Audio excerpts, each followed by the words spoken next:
اور یہ رمضانوں میں مسئلہ بہت پیش آتا ہے، وہ یہ کہ بہت سارے گھروں کے اندر روزہ خور اس قسم کے ہوتے ہیں، ان کو کھانا دینے کا مسئلہ۔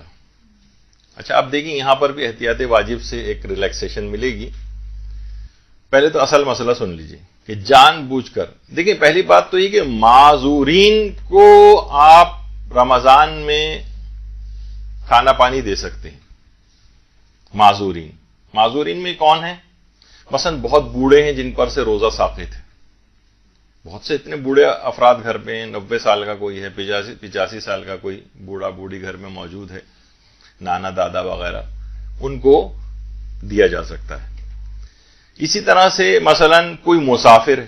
ہمارے دوسرے شہر سے کوئی رشتہ دار آیا ہوا ہے، 10 دن سے کم کا سفر ہے، اس پہ سے بلکہ روزہ رکھنا حرام ہے اس کے لیے، تو اب وہ بھوکا بیٹھا رہے صبح سے شام تک آپ کے گھر میں، نہیں، اس کو کھانا دیا جا سکتا ہے، وہ معذورین میں۔ اچھا پھر اس کے بعد مثلا عورت اپنے مخصوص ایام کی حالت میں ہے، یا اس کے ہاں مثلا بچے کی ڈیلیوری ہوئی ہے اور ابھی 10 روز مکمل نہیں ہوئے ہیں اور نفاس کا خون مثلا جاری ہے، تو اب اس پہ ظاہر روزہ رکھنا حرام ہے، تو یہ بھی افراد معذورین میں آ جائیں گے، یعنی بیمار بھی اس کے اندر آ جائیں گے، بہت بوڑھے اس کے اندر آ جائیں گے،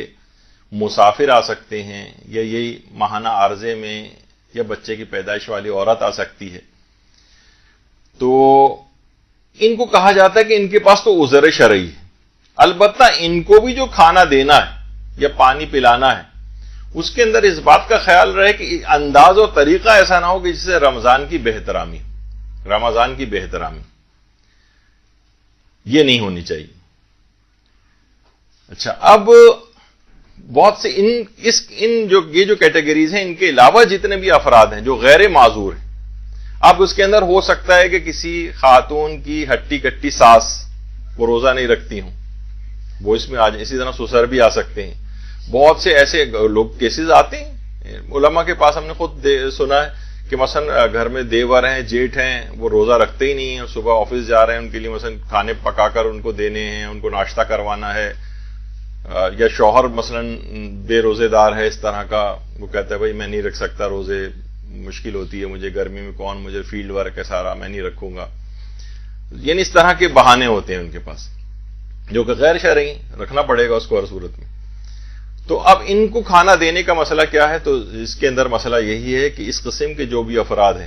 آیت اللہ سیستانی فرماتے ہیں کہ احتیاط واجب کی بنا پر ان کو کھانا اور پانی دینا حرام ہے۔ جی اچھا، اس کے اندر بہت سے ملازم بھی آ جاتے ہیں، کچھ تو ایسے ملازم ہیں، ظاہر ہے کہ مثلا کوئی کرسچن ملازم ہے، اس کا کوئی میڈ ہے گھر میں ایسی کہ جو کہ غیر مسلم ہو، اب اس کے اوپر تو اس لحاظ سے دیکھا جائے کوئی شرعی واجب نہیں ہے، یعنی کہ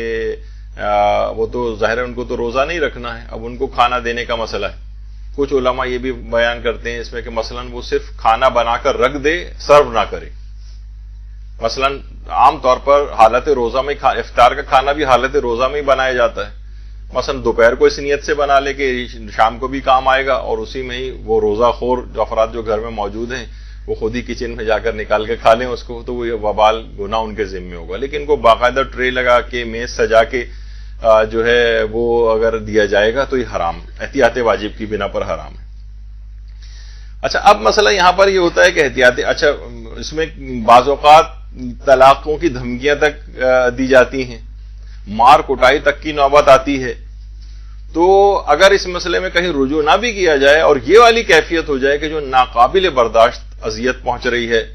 مار کٹائی تک کی نوبت ہے، طلاق دینے تک کی مثلا نوبت آ جائے، بہت اتنے زیادہ حالات خراب ہو جائیں کہ ناقابل تحمل ہو جائے، تب اجازت ویسے بھی مل جاتی ہے کہ چلو ٹھیک ہے جب اتنے صورت ہے۔ لیکن اگر کوئی معمولی سے شوہر خفگی کا اظہار کر رہا ہے، ساس باتیں سنا رہی ہیں، یا کوئی اور اس طرح کی کوئی بات ہے، تو اس کو تو برداشت کرنا ہے، اور اس میں آپ کو یعنی آپ ان کو دکھا دیں، مسئلہ فقہ دکھا دیں، کتاب کھول کے دکھا دیں، پڑھوا دیں کہ بھئی یہ مسئلہ ہے، کسی کو اگر شوق ہے تو خود ہی جا کر کچن سے جا کر کھا لے، لیکن سرو کر کے یا ٹرے میں سجا کر نہیں دیا جائے گا۔ اچھا، رہبر معظم کا یہ ہے کہ جو ان کا فتویٰ میں نے پڑھا تھا، اس میں تو انہوں نے فتوے کی بنا پر حرام قرار دیا تھا، یعنی احتیاط واجب والا مسئلہ نہیں ہے، روزہ خور کو انہوں نے کہا ہے کہ نہیں دیا جا سکتا۔ اب یعنی جو میرے علم میں جہاں تک ہے کہ ان کا فتویٰ یہی ہے کہ اگر کسی جگہ ایسا مل جائے بالفرض آپ کی تحقیق کے مطابق احتیاط واجب لگائی ہو